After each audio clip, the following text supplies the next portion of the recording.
Welcome everybody, my name is Michael, and today we're discussing about the quiet times in crypto, exactly what's happening right now. So you go on all these news websites, you go on the influencers, you go everywhere you get your news sources from for crypto, and you see the usual. You see some companies have new updates. You see some companies are going bankrupt. You see more layoffs. Yes, the economy is tanking. Yes, there's still FTX and SBF news. There's always more. And now what's funny is actually we went to Barnes & Noble and we just purchased an article that the crypto collapse or whatever from The Economist. And of course, number one main article is about FTX. So now the main sources of all economical news, not just cryptocurrency, not just a focus on blockchain projects, now they're starting to report on it, and there's probably going to be books written about it, just like with the Silk Road, just like with Mt. Gox. This was a big historical event in crypto's short 10-year, 11, 12-year history. Now, with that said, we are heading into the new year. It's the 6th going on to the 7th now. Just 4 weeks left until we are in 2023. And so far, it's looking good. So far, we've been stable. Bitcoin has actually recovered even just $1,000, $1,500. We went above 17K. We're in a better period preparing for what's around the corner.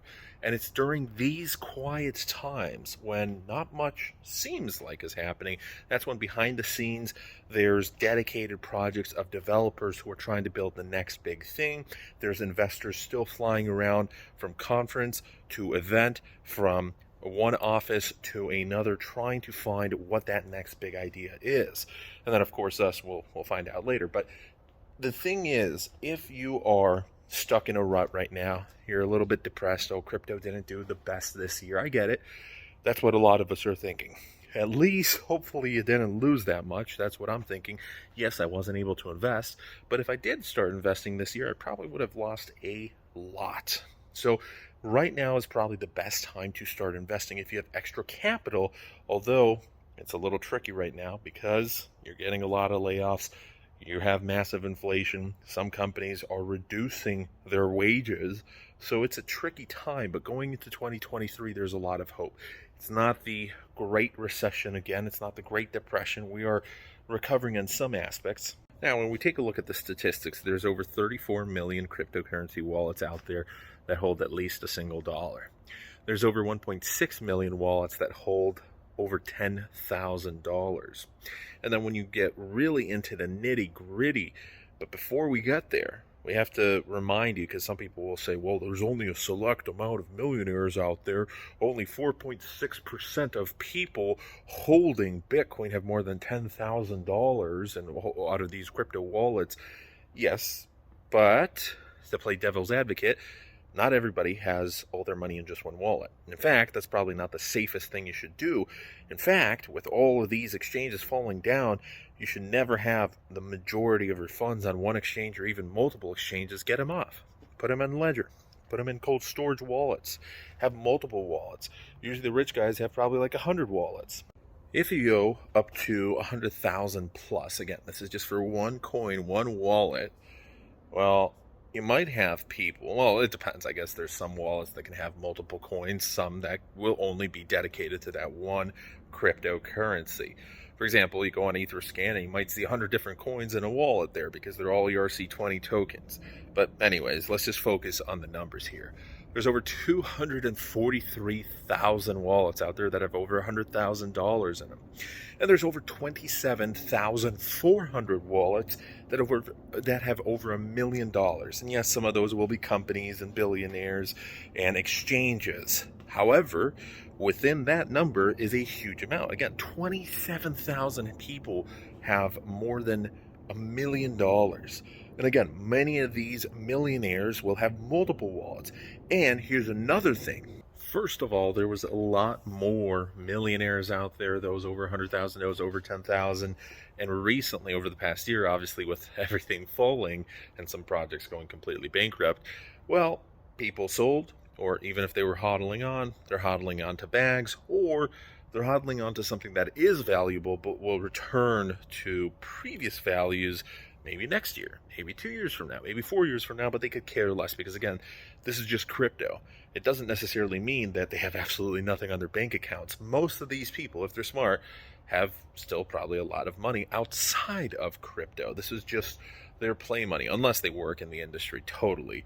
But still, even with that, they probably have stocks. They probably have real estate. All these millionaires, of course, they've got their money somewhere else. So it is definitely something to think about.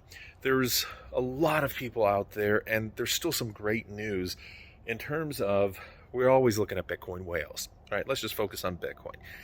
A Bitcoin whale, or a whale at any crypto project, is essentially a term for someone who has such a large amount that they're, in smaller projects, able to dominate, and if they sell or if they buy, they're able to influence others to purchase or sell as well. Which could lead, if there's one whale manipulating a small market cap token, then you might have a pump and dump if they're able to manipulate it well enough. A Bitcoin whale is someone who has enough Bitcoin where once it goes back up, they're already in the millionaire status right now, but they're going to be multi-millionaire, potentially billionaire status. Now, a Bitcoin crab has anywhere from 1 to 10 Bitcoin. I know this is kind of a silly term. You have minnows and whales and crabs and whatever. Who cares? Sharks. The number one thing to focus on here is just that target from 1 to 10 Bitcoin. Right now, let's just use the silly term crabs. There's approximately 800,000 people out there who have at least one Bitcoin, maybe 2, maybe 5, maybe up to 10 Bitcoin. 800,000. Now, a majority of that, just going based off of the previous numbers, if you did have 10 Bitcoin, you would be in the 200 plus thousand people who are over $100,000. So, with that said, probably most of them have just 1.5, 2 Bitcoin. Still a pretty nice sum, maybe 20,000, maybe 30, maybe $50,000. So depending on where you look, sometimes people may say a Bitcoin whale is 100 Bitcoin, sometimes 1,000, sometimes 1,000 plus. Well, anyways, with the Bitcoin crabs, if we're going to get up to 1 million people next year potentially, where we've already hit over that number, it's just, again, with the prices, with the market, the way it has been, we have lost a lot of people. We have some returning to cryptocurrency only seasonally, and that's fine. I get it, just like everybody else out there. We got to survive, we got to live, and if you don't have enough money to invest, obviously you're getting out of it for a little bit. That's fine. But where we're going right now, 2023, not only is the amount of wallets increasing that are hodling Bitcoin, but we're at prices that are pretty cheap considering to where they were previously. You never know where the bottom exactly is. You never know when it'll start going up. But right now is that time that a lot of people were freaking out about, a year or two ago, that, hey, we want cheaper prices. Well, we're finally at the cheaper prices. It is the quiet time right now. It is the time to start DCA and accumulation. So what can we learn? Right now, if you don't have money, don't fret. I get it. It's tough for a lot of us. 2023 is just around the corner. This is the time when you have to focus on accumulating as much money as you can so you can start investing well, dollar cost averaging into 2023. It's going to be great for all of us. And even if it's bad, hopefully 2024 is going to get better. We have to have that hope. We've got to go into it. We got to hustle, and things will get better. So that's pretty much that. Thanks for watching. Take a look at that sky. It's pretty epic. That was caused by one of the planes flying over. There's another plane. So it is a little noisy, but at least the one perk you have is O'Hare's over there. Oh, and speaking of which, there's another one. Looks like it's hiding by a branch. But you constantly have planes. Yep, another one. So if anyone's interested, you're always able to look up flight radar and track planes. Super, super cool. So anyways, thanks for watching. Have a good rest of your day. Take care.